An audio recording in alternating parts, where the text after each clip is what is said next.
Hey guys, Ben from PopCultured here, and I just came back from Dune Part 2, and I can say that that movie was amazing. The great story and the cinematography was really good. It was really engaging for a 2.5 hour movie. Like, I don't know, there's not many movies you can say that with lately coming out these days, so that was really good. My favourite parts was definitely Paul in front of the council. He was just so commanding, and Timothy's acting in that scene was just so strong. I really liked how the Fremen developed and their relationship with the sandworms. I just really liked that development of that community. I thought that was really cool. Dune 2 was a great extension into the Dune universe, and I can't wait to see what they do with the next one. Hey guys, just got out of watching Dune 2 in the cinemas, and I must say that this movie is very good. I wouldn't go to calling it probably a masterpiece or the best movie of the decade, but I do reckon that Dune 1 is maybe a little bit better, which is a bit controversial, I reckon. But Dune 2 and 1 together, I think, after now watching, just before I went into Dune 2, watching Dune 1, then Dune 2, together as one whole 5-hour movie, would actually probably be unreal in terms of the flow and kind of the dynamic it's kind of giving off.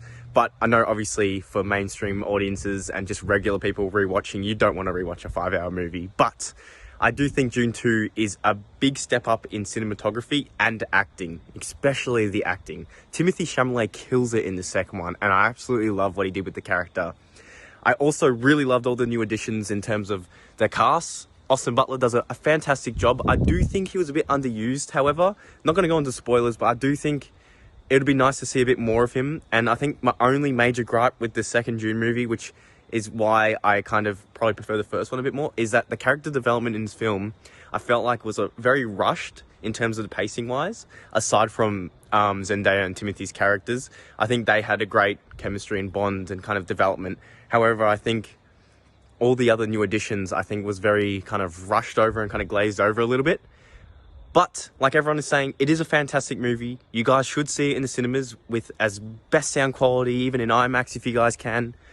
But I don't know if I would call it the best of the decade, or even the best sci-fi movie, or even the best movie of all time. But it is one to watch for sure. I just got back from seeing Dune Part 2 in cinemas. First of all, a credit to everyone involved in the film. It was a really, really impressive movie.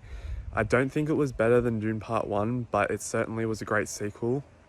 Even from the opening line about spice is power, power is spice, I just knew that this movie was going to set the tone. The cinematography in the opening couple of minutes was absolutely beautiful, and it even continued throughout the whole film. So a really big credit to Denis Villeneuve. I think he did a great job. I really loved the acting. I think some standouts besides Timothy Chalamet were Javier Bardem as Stilgar. I thought he was brilliant, and also Rebecca Ferguson as Lady Jessica. I think they were both fantastic. I really enjoyed the whole cast. Even Austin Butler as Fade Rother was pretty good, and I love that they got their own time as well in the movie. It wasn't strictly set on Arrakis. Overall, a brilliant film. Go check it out if you haven't, and go read the book, because if you love the films and want that plus more detail, it is such a rewarding experience. Anyway, that's my thoughts. Hope you enjoyed it.